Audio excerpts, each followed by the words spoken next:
Disebutkan dalam surah An-Nisa ayat 145, A'udzu billahi minasyaitonir rajim, innal munafiqina fid darkil asfali minan nar. Sesungguhnya orang-orang munafik itu ditempatkan pada tingkatan yang paling bawah dari neraka. Makna daripada paling bawah adalah tempat yang paling berat siksaannya, paling dalam. Karena sebuah tempat yang ada apinya, biasanya yang paling panas bagian bawah, ada sumber api di situ. Maka orang-orang munafik ditaruh di situ. Na'udzubillah. Kenapa? Ulama berikan penjelasan. Kalau orang kafir, jelas kekafirannya kan? Orang beriman jelas berimannya. Orang fasik, mukmin tapi ada dosanya jelas. Oh, tetap muslim tapi dia punya dosa. Tapi orang munafik, dari mana antum bisa lihat dan tahu orang ini? Tentu teman-teman sekalian, kita sudah tahu ciri-ciri orang munafik ada 4, dan ini dihindari sama sekali. Kalau mereka berkata selalu dusta. Orang mukmin selalu jelas, jujur, enggak ada dusta dalam hidupnya. Yang kedua adalah kalau diberikan amanah dia berkhianat. Apapun titipan orang namanya amanah. Benda kah, perkataan kah. Saya cerita sama kamu tapi jangan ceritain orang ya. Amanah tuh. Jangan ceritain orang. Jangan datang kepada teman. Ada teman yang cerita tapi katanya jangan cerita orang.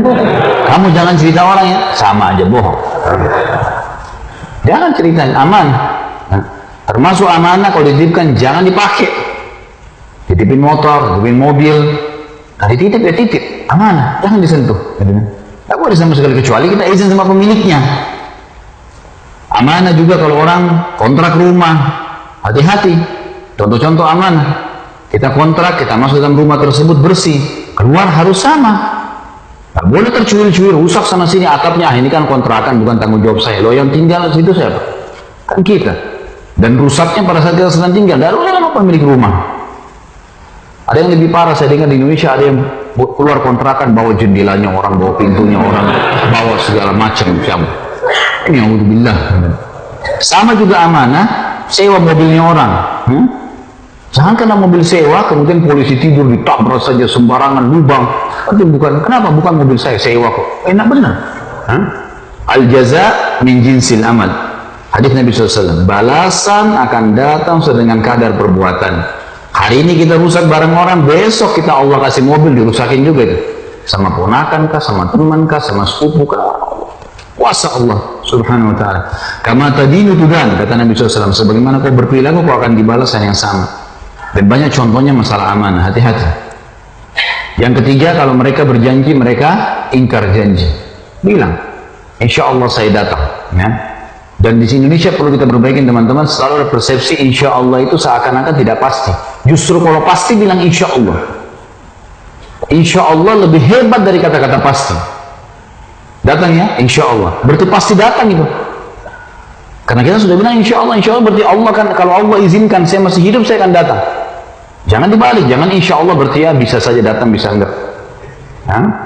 Kalau kita nggak bisa telepon, batalkan, maaf ya saya nggak bisa, batalkan. Jangan tiba-tiba nggak datang, orang nunggu sampai berjam-jam. Saya subhanallah pernah sekali ke Jeddah, bawa barang amanahnya orang dari Indonesia, saya telepon orangnya, itu sampai mungkin 6 jam kali saya nunggu. Tunggu dari, sudah pakai baju ihram, nunggu di pinggir jalan, di tempat halte bus. Teleponnya, akhi ini ada amanah, titipan dia. Oh iya baik, saya datang sebentar, 10 menit lagi. Baiklah, 10 menit sebentar. 10 menit, ya ada. Telepon nggak diangkat. Setengah jam saya telepon lagi masuk. Oh iya sebentar lagi 10 menit. Begitu terus sampai 6 jam. Ada ya akhi, kalau ente nggak mau datang bilang, saya mau umroh ini nggak mungkin saya pegang terus seperti ini. Ya. Akhirnya saya bawa ke Mekah. Nanti selesai setelah itu baru saya dititipin sama orang lain yang bisa sampaikan ke dia. Tapi untuk apa janji orang kalau nggak bisa? Maaf saya nggak bisa. Ya. Ada kaidah penting dalam hidup seorang mukmin, yaitu fi kulli sarahatin rah. Fi kulli sarahatin rah. Garis bawahi dan hafal itu ya. Bagian hafal ini saya kasih buku nanti. Coba ulangi. Oh ya. Kayak orang bisik-bisik. Di setiap keterus terangan ada ketenangan jiwa. Terus datang ya, saya nggak bisa. Bantu saya nggak bisa. Bantu saya, iya saya bisa. Nggak usah basa-basi. Orang mungkin tidak punya 2 wajah, 1 wajahnya. Iya enggak, clear. Halal, haram. Udah, nggak usah janji-janji. Nggak usah pakai nggak enak. Oh ini karena kita kadang-kadang Indonesia ini nggak enaknya salah tempat. Mau diajak ke tempat salah, nggak enak nih. Ya nanti saya datang gampang-gampang. Padahal sebenarnya nggak mau datang. Nah, saya nggak bisa datang, haram itu. Nggak boleh saya datang. Saya sudah ikut pengajian loh. Oh kau sekarang berubah ya? Iya, saya berubah menjadi lebih baik, beriman. Mudah-mudahan kau juga bisa rasain. Nah, ayo kita ketemu di diskotik yang nggak bisa, haram. Saya sudah tahu sekarang. Kamu yang hadir pengajian saya ya, balik aja dia. Besok nggak telepon lagi tuh. Dia sudah tahu ada berubah nih. Jadi mestinya begitu. Itu satu kaidah sederhana menyelamatkan kita dari sifat munafikan. Nggak ada wajah dua, jelas semuanya. Ini orang kalau berumah tangga enak, orang kalau berparar bisnis enak, orang menjadi atasan enak, jadi bawahan enak, semua enak. Karena orang tahu orang ini ya apa yang dia bilang ya iya. Nggak ada yang rahasia, nggak ada sesuatu yang dirahasiakan. Dalam arti kata memang ada hal-hal yang boleh kita rahasiakan ya. Tapi kalau umumnya memang orang tahu ya sudah nggak masalah. Kemudian yang keempat adalah kalau mereka berdebat, mereka curang. Itu sifat orang munafik yang keempat. Kata Nabi SAW, kalau 4 hal yang ada pada seseorang, pastikan dia munafik tulen sampai dia bertobat. Jadi kalau dia berdebat, curang. Di sini kenapa dikatakan berdebat curang? Karena orang beriman tidak butuh berdebat. Tidak butuh. Teman kita benar, oh iya, Anda benar, saya terima. Selesai, clear. Di setiap keterus-terangan ada ketenangan jiwa. Oh iya benar nih, saya yang salah, saya terima. Kan clear. Orang yang suka berdebat walaupun dia salah, ciri munafik. Karena dia tidak mau kalah. Maka ini orang munafik, cirinya. Ini yang dimaksud dengan dia curang, artinya biar juga sejelas-jelas salah, tetap ngotot. Ada orang seperti ini teman-teman, jangan dijadikan sebagai sahabat. Orang yang baik, orang yang selalu menerima kalau benar. Kalau kita dinasihatin oleh orang lain, tugas kita menerima, mencerna, memilih yang baik, dijalankan. Bukan kalau orang nasihatin kita, pikir poin apa yang bisa saya pegang, lalu saya balas. Banyak orang begitu dinasihatin. Dia dengar tapi dia pikir, ini poin ini. Nah, tapi kan tadi kamu ngomong begini, bantah. Tak usah bantah, tak perlu. Orang kasih nasihat ya terima kasih. Alhamdulillah. Baiklah. Kalau dia salah, dia hardi kita, terima transferan pahala gratis. Dia caci maki segala, ya oh iya. Senyum saja, bagus, terus-terus aja. Saya terima transfer tuh.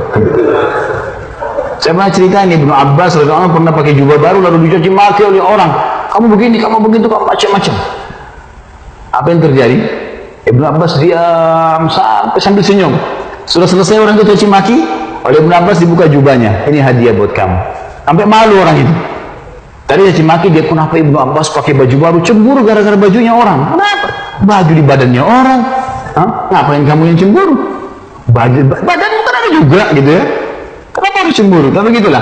Lalu Ibnu Abbas mengatakan kepada pegawai yang ada bersama di beliau, yang selalu bawa bukunya apa macam-macam buku Ibnu Abbas, dia mengatakan, beritahukan alamat rumah saya, rumah kita orang ini. Siapa tahu dia punya hajat kita penuhi. Maka Ibnu Abbas, pegawai Ibnu Abbas sampaikan, lalu orang itu diajak ke rumah, lalu diberikan hadiah sampai orang itu jadi muridnya Ibnu Abbas. Teman-teman sekalian, jangan pernah balas kebodohan dengan kebodohan, tapi balas kebodohan dengan kepintaran. Orang teriak caci maki, biarin aja. Jangan kita ikut-ikutan. Kalau ada dua orang, dua-duanya ribut, dua-duanya jelek nggak? Dua-duanya sama jelek. Biar tampannya bagaimana jadi jelek juga. Matanya belalak, mulutnya besar-besar, kelihatan ludahnya muncrat semua. Jadi jelek. Kata Nabi SAW, kalau dua orang bertengkar, maka yang memulai pertengkaran dilaknat sama Allah tuh.